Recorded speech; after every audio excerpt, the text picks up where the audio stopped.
Bencana banjir bandang di Provinsi Aceh, Sumatera Utara, Sumatera Barat, dan beberapa wilayah di Sumatera meninggalkan banyak korban. Kerugian harta benda yang tidak sedikit, juga kesedihan. Air bah datang seperti membawa amarah. Rumah penduduk hanyut, jembatan putus, warga panik mencari keluarga, dan sinyal di banyak titik ikut mati. Dalam suasana genting seperti itu, orang-orang biasanya melakukan hal yang paling manusiawi, yaitu mencari informasi, mencari apa yang terjadi, apa yang harus dilakukan, di mana ada titik aman, dan apakah anggota keluarga selamat. Masalahnya, di tengah kepanikan itu, lini masa media sosial kita justru tidak hanya dipenuhi perkembangan terbaru dari lapangan. Lini masa juga dijejali banjir yang lain, yaitu banjir konten palsu buatan kecerdasan artifisial atau AI. Ada video drone yang menunjukkan desa tersapu habis, padahal itu animasi buatan AI. Ada video yang menunjukkan seekor harimau terseret arus. Ada serombongan warga yang menahan pintu sebuah mal agar tidak tersapu air bah. Padahal itu semua bukan fakta, melainkan konten hasil rekayasa kecerdasan artifisial atau AI. Dan yang lebih menyedihkan lagi, orang-orang yang sedang gelisah mempercayai konten seperti itu. Mengapa? Ya karena mereka ingin jawaban dan informasi yang cepat di saat darurat. Karena mereka juga takut. Karena ketika dunia sedang kacau, apapun yang tampak meyakinkan terasa seperti pedoman dan pegangan untuk bersandar. Di titik itulah kita sadar bahwa kita sedang menghadapi dua bencana sekaligus, yaitu bencana alam dan bencana informasi. Mengapa misinformasi terus terjadi di masa yang genting, di masa darurat seperti ketika bencana banjir bandang menghantam sebagian wilayah Sumatera? Bagaimana kita, masyarakat, menghadapi konten-konten buatan AI itu? Kita bahas setelah ini. Teman-teman, kita memasuki era ketika teknologi datang seperti pedagang kaki lima. Hari ini mereka menggelar lapak di trotoar, besok ditegur Satpol PP, lusa pindah ke gang sebelah. Seperti halnya pedagang kaki lima, teknologi, situasi tidak ada yang stabil, tidak ada yang sungguh-sungguh siap menghadapinya. Dan kini kita sudah masuk ke zaman yang bahkan tidak pernah ada dalam bayangan orang tua kita dulu, yaitu zaman misinformasi. Anak-anak muda menyebutnya chaotic fit. Saya, orang tua, lebih suka menyebutnya lini masa yang bikin kepala berdenyut-denyut. Mengapa bikin kepala berdenyut? Karena setiap kali membuka gawe, saya seperti dilempari gambar dan video yang entah dari mana datangnya, entah siapa yang membuatnya. Dan saya tidak tahu apakah gambar itu adalah fakta atau cuma imajinasi mesin yang cerdas, yang tambah bikin kita celaka. Konten itu ternyata dibuat dengan niat. Ada yang memang ingin bikin panik saja, ada yang ingin mengeruk engagement, ada juga yang ingin memainkan politik, tapi ada juga yang sebetulnya cuma iseng. Hanya saja keisengannya sungguh merusak narasi dan nalar publik. Dulu kita masih bisa menebak mana gambar yang asli dan video yang palsu. Orang bisa salah menempel tangan, jumlah jari jadi 6, dan latar belakang amburadul dari konten buatan AI. Tapi sekarang hasil produksi AI itu sangat rapi. Kita nyaris tidak bisa membedakannya. Mata manusia saja bukan lagi alat deteksi yang bisa dibanggakan. Saya kadang merasa dunia digital seperti kucing liar yang datang mendekat dengan pura-pura manis, minta dielus, bersandar manja, tapi sesaat kemudian dia mencuri ikan pindang di meja dapur. Agak lucu sih, ya tapi kucing itu tetap mencuri. Ini sama seperti algoritma dan generator AI yang setiap hari mencuri kewarasan kita. Sekarang ini ada banyak generator video yang bisa bikin konten seolah-olah bencana lengkap dengan korban jiwa yang sebetulnya palsu. Ada generator suara yang bisa membuat orang seperti menangis sungguhan, memohon, berteriak, padahal sebetulnya tidak pernah ada. Ada juga generator gambar yang menghasilkan foto-foto, ya misalnya ada pejabat yang marah di lokasi banjir. Padahal pejabat tersebut mungkin sedang rapat di kota lain atau sedang bertugas ke luar negeri. Semua konten palsu itu tersebar dalam hitungan menit, seperti debu halus yang tertiup angin. Tidak terasa, tidak terdengar, tapi masuk memenuhi paru-paru kita dan bikin kita sesak napas. Yang paling menyedihkan, platform-platform media sosial membiarkan konten-konten seperti itu mengalir masuk ke dalam gawe kita. Raksasa media sosial sudah lama jadi pasar malam, tempat orang menjual kebohongan. Bukalapak tanpa izin. Mereka menyebarkan video provokatif, foto propaganda, bahkan ada narasi yang dirangkai seperti puzzle yang tidak pernah tepat. Semua konten misinformasi itu sulit dibendung karena kebohongan sayangnya sangat menguntungkan bagi sebagian kalangan. Kebohongan bikin marah, kemarahan bikin orang scroll, dan scroll itu menghentikan orang untuk mengklik sebuah konten. Klik, bikin iklan jalan, dan seterusnya. Tapi korbannya lagi-lagi masyarakat seperti kita semua. Saya pernah melihat seorang tokoh publik membagikan gambar tentang korban bencana, gambar tentang binatang langka yang hanyut dalam air bah.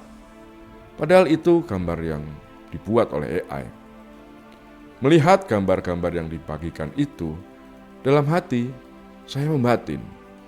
Tokoh tersebut yang saya tahu berpendidikan tinggi ternyata bisa tertipu dan dengan mudah menyebarkan konten yang tidak dibuat oleh manusia.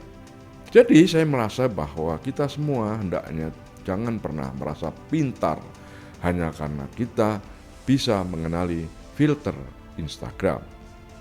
Karena sesungguhnya masalah terbesar bukan ada pada mesin yang makin canggih. Masalahnya adalah manusia yang suka percaya pada apa yang ingin dia percayai. Bias konfirmasi namanya. Penyakit tua umat manusia yang kini diperparah oleh AI. Ada yang percaya hoax karena takut.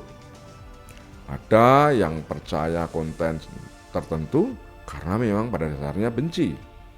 Ada juga yang percaya karena ingin membela kelompoknya. Ada yang percaya karena sedang sedih. Ada juga yang percaya sebuah konten karena konten tersebut menambah kemarahannya. Nah, AI memberi semua perasaan itu panggung, amplifier, dan efek lampu sorot. Saya ingat tetangga saya pernah bilang dan bercerita kepada saya dengan sangat yakin. Katanya ada meteor jatuh di Kalimantan. Saya tanya, apa benar? Wah, dia menjawab dengan yakin, benar. Alasannya sederhana, karena videonya jelas sekali katanya.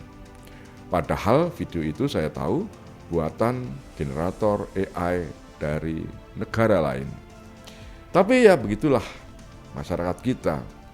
Kalau gambarnya terlihat meyakinkan, dia bisa percaya begitu saja. Dalam literasi digital, kita menyebutnya cognitive shortcut. Karena memang otak manusia tidak dirancang untuk mampu melakukan verifikasi terhadap setiap gambar yang kita lihat. Otak manusia dirancang untuk bertahan hidup, bukan memeriksa metadata sebuah foto. Sayangnya, platform digital tidak peduli pada keterbatasan otak manusia. Dan ini baru masalah yang terlihat di permukaan. Dalam hitungan bulan, video-video palsu buatan AI akan makin sehalus film-film dokumenter buatan studio ternama. Foto palsu nantinya bahkan bisa lebih indah dari karya fotografer profesional. Suara palsu bisa lebih menyentuh dari suara asli. Dan dunia nyata kalah telak melawan dunia fabrikasi. Ini membuat publik berjalan dalam gelap sambil membawa korek yang hampir padam. Di media sosial sekarang setiap orang membawa versinya sendiri tentang apa yang terjadi. Dalam kasus bencana alam di Sumatera, orang membawa versi bencana sendiri, membawa versi Sumateranya sendiri, membawa versinya sendiri siapa yang salah, siapa pejabat yang jahat, dan versi siapa yang pasti benar, hanya karena sesuai dengan perasaannya. Misinformasi itu seperti jamur liar. Ia tumbuh cepat, menempel di semua tempat, tapi butuh waktu lama untuk dibersihkan. Pertanyaannya sekarang, apa yang bisa kita lakukan dalam situasi yang cukup genting ini? Sebagai orang yang telah menghabiskan hidup bertahun-tahun di dunia informasi, saya tidak akan bilang kita perlu menjadi paranoid. Karena apa? Karena paranoid itu melelahkan. Bahkan sinisme pun tidak menyelesaikan apapun. Yang lebih kita butuhkan sekarang adalah kewaspadaan yang sehat. Nah, seperti apa kewaspadaan yang sehat? Ada 3 hal yang menurut saya paling masuk akal. Yang pertama, jika sebuah konten membuat kita marah terlalu cepat, sedih terlalu dalam, atau sebaliknya bangga terlalu tiba-tiba, maka berhentilah sejenak. Reaksi yang berlebihan biasanya adalah pertanda manipulasi. Yang kedua, selalu ingat bahwa semakin meyakinkan sebuah gambar atau video, maka semakin besar kemungkinan video itu palsu. Kecerdasan artifisial dibuat untuk terlihat sempurna, padahal dunia nyata tidak pernah sesempurna itu. Yang ketiga, selalu cek ulang sumber dari penyebaran konten. Tidak perlu rumit-rumit, tidak perlu kesulitan ya. Lihat aja apakah akun itu pernah bermasalah. Cek apakah ada media lain yang kredibel juga sudah memuat informasi yang sama. Cek apakah pengunggah mencantumkan lokasi secara jelas, waktunya, atau konteks ceritanya. Literasi digital hari ini kurang lebih tentang keterampilan ya, dan kebiasaan. Ini tentang kebiasaan menahan jempol sebelum berbagi. Kadang saya merasa kita hidup di labirin yang dibangun oleh orang-orang yang tidak kita kenal. Yang kita tahu hanya satu, kalau kita terus-menerus menjadi korban, labirin itu akan semakin membesar.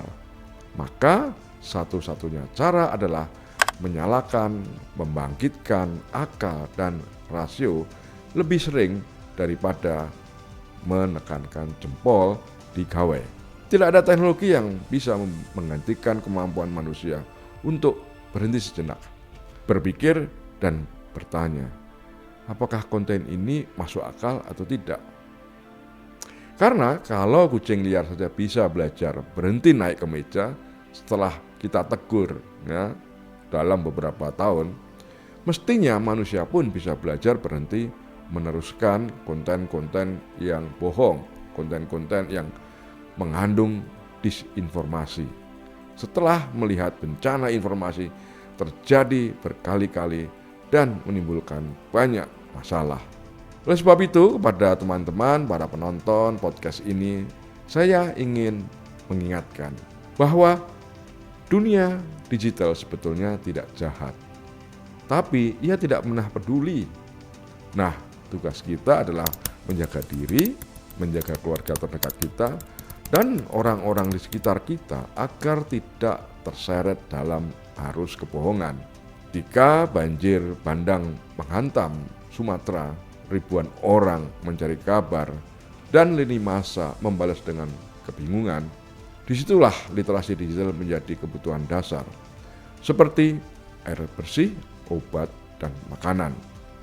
Karena setiap hoax yang viral di tengah bencana bukan sekedar gangguan, tapi itu bahaya. Bisa membuat orang menuju titik evakuasi yang salah, bisa memicu kepanikan massal, bahkan bisa memperlambat proses evakuasi, dan bisa bikin warga kehilangan kepercayaan pada lembaga dan informasi resmi. Hoax bukan sekedar kebohongan, ia adalah risiko kemanusiaan. Jadi kalau suatu hari teman-teman merasa dunia digital makin bising, duduklah sebentar, istirahat, minumlah air putih dingin, atau bikin kopi tanpa gula tapi ya. Lalu tarik nafas dalam-dalam, buka ponsel dengan tenang, lalu bacalah informasi yang datang dengan kepala dingin. Ingat, di internet itu banyak kucing liar, ya. Tapi bukan berarti kita harus kehilangan ikan pindang setiap hari.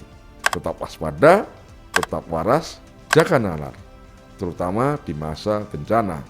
Ketika ketidakpastian sedang tinggi, jangan biarkan jempol lebih cepat dari pikiran. Tabik.